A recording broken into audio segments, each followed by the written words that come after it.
Hey guys, it's Cody back again with another video for you. Today, I have some exciting news. I hold in my hand something really special, but I'll tell you guys about that at the end of the video. So what I'm going to talk to you guys about today is how Montana's SCCA Rallycross works. And I'm really hoping by the end of the video, I've recruited some more people, because we can always have more people. Because the more people we have, the bigger the course we can run, and the more fun we can have.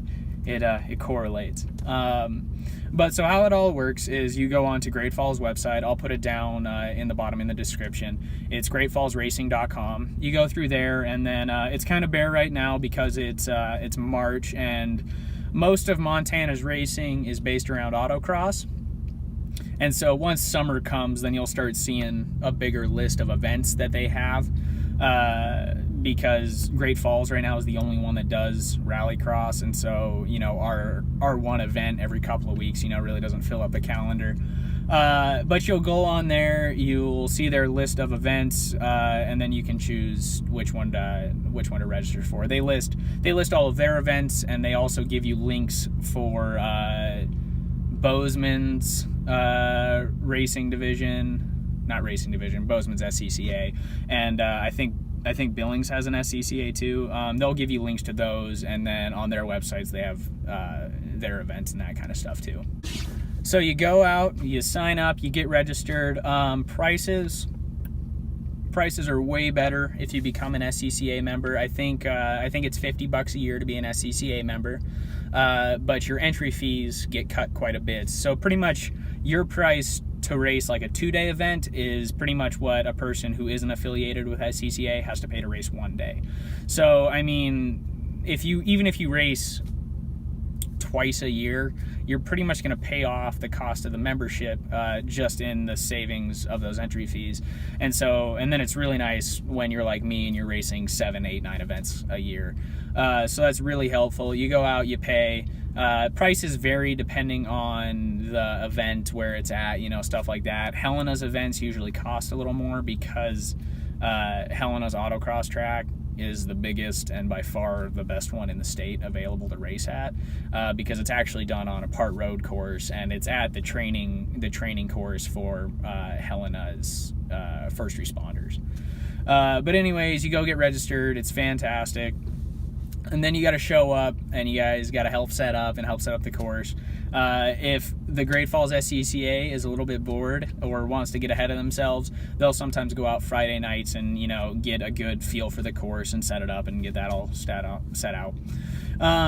But Saturday morning rolls around, you generally want to be at the course about 7:30. Check-in starts between 7:30 and 8, and then it all gets wrapped up about 8:30, 9 o'clock. And after that, you have to go through a driver's meeting. And so the driver's meeting is pretty much a safety meeting. The do's and don'ts of racing. Autocross versus rallycross has some different rules, like with what you can or can't do with your car, stuff like that. Speeds you can't, you're not supposed to go over in the pit area. General safety stuff, along with what you need for helmets and that kind of stuff. But you have to be present at that meeting in order to race for the day. It's how they get the insurance to agree with it, and how to make everybody, have a safe time. You can't have people not knowing the rules. And with SCCA being pretty much, at least our SCCA in Montana being entry-level racing, you have a lot of people that are new and first-timers, and so they definitely need to see this meeting in order to know correctly how to do it. But if you are a first-time racer, what you have to do is, the first time you go, you have to ride with an experienced driver so you can see the course before you actually go out and drive it. And then when you actually get to drive your first time around, you have to have an experienced driver with you in your passenger seat to kind of help you along. And then after that, you're pretty much good to go. You can do all of your laps and that kind of stuff. So they split it up into run groups. There's usually 2 run groups. One of them goes and the other one works the course, and then once they finish up, it switches. And the run groups are usually separated by classes. Like, for instance, all the prepared all-wheel drives will go at once and that kind of stuff. They usually bundle classes so you can see your direct competitors. You can directly race against who you're competing against and see what kind of times they're putting down, and kind of talk to them if they, are willing to talk to you about the tips and tricks of how to work the course. So you go through, you do your runs. Great Falls usually tries to run 5 runs at a time is usually how it goes. And, you know, you go out, you do your lap, you come back, you wait in line for the rest of the competitors to go, and it keeps going. And when we have enough people, there's usually about 2 cars on the course at once. That's mainly due to how tight the course is. You know, people, especially in the difference in cars, you'll have some people that are able to catch up to others, which you can't have in this type of racing. And then also our timing gates get a little wonky when you try racing more than 2 cars at once. But you go out, you go back, they're usually reading your times over the intercom so you can hear how you're doing, that kind of stuff. For Rallycross, how it works out is every cone you hit is a 2-second penalty, and then if you miss a gate, that's a 10-second penalty. Autocross, it's a little bit different, because if you miss a gate, it's a DNF or did not finish, and that run doesn't count. Whereas in Rallycross, your times are cumulative, and so you can't really have a do not finish because it can pretty much ruin your entire day by having one, because it'll put your time so much higher than if you had that 10-second penalty. So that's how we run it with our SCCA. It's a 10-second penalty if you miss a gate, 2 seconds for each cone. And the best way to do it is if you don't think you're going to make a gate, do your best to clip one of the cones in the gate, because if you clip the cone, it still counts as you made the gate, and you only get a 2-second penalty instead of a 10. But you do that, you go back, after all your runs are done, you switch off with the course workers, and you go out and you work the course. So when you're working the course, we have buckets, you know, little stations, walkie-talkies, so we can radio in and talk to everybody else. You stand out and you pretty much watch the cars. You always got to watch the car, make sure you never turn your back to the car so you can actually, you know, pay attention where the car is. And we can't have people getting hit and that kind of stuff. It would end our races real quick. But you're standing out there with your walkie-talkie, you're watching for cones, and if they hit a cone, knock a cone over, your job's to run out there as quick as you can, get it stood back up in the right place before the next car comes by. You radio in with the class and the car number, and you tell HQ back at the trailer which car hit the cone, how many cones, that kind of stuff, so they can keep track and tally up that kind of stuff. And you stand out there and you do it for an hour or so, and you go back and they'll usually tally up the times from the first half of the day, kind of give you an idea of where everybody's standing.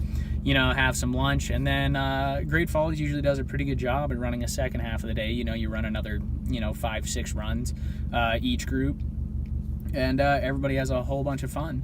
Our course so far, we've run it in the summer, and now recently we've ran it in the winter, and it's so much fun because in the summer, you can go out there and you can put down some really good times, and then in the winter, you got to make sure you got some really good tires on there, more so than you do in the summer, because it is harder than hell to hold on with regular tires.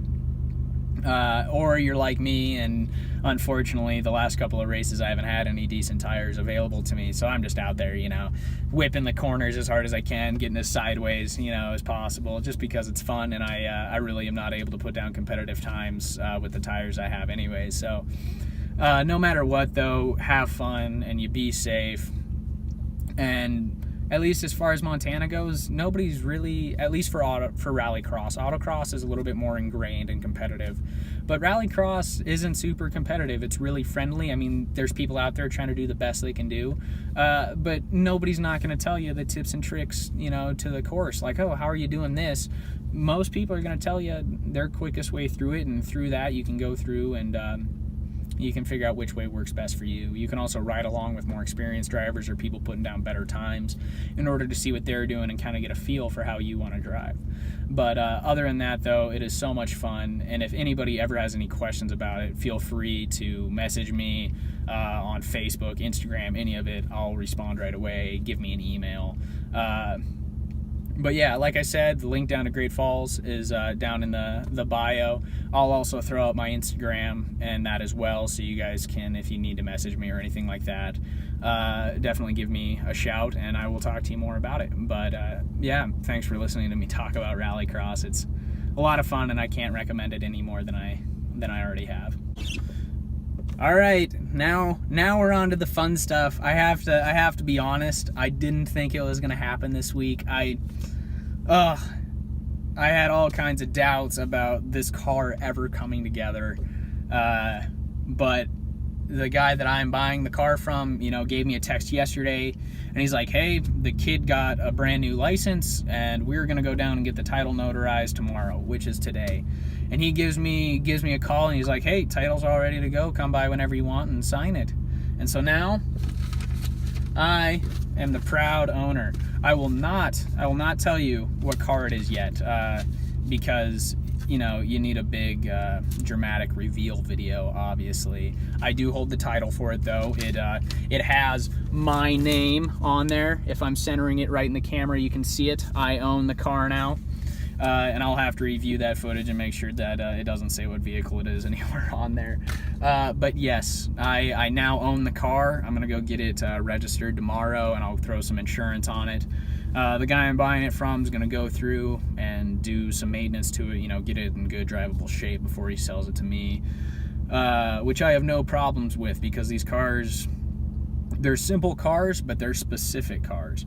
And he is a huge fan of these cars, you know, has driven them and worked on them for years. And so I'm kind of just, you know, handing the reins over to him. I'm like, do what you need to do. Tell me if I need to buy anything, or anything like that. Unfortunately, I did not get the car in time to race it this weekend. I will be racing Stella, hopefully for the last time. I'll give you guys more of an update about that later and what my plans are for racing. But yes, I have a new car. I own it officially, kinda. I gotta go get it licensed, but I do own the car. And then hopefully as soon as I get that car back, you guys will get a nice full-length video about it, and I'm super excited to show it to you guys. But thanks again for watching. If you enjoyed the video, please like, subscribe, and share all you want. Thanks. Have a good one.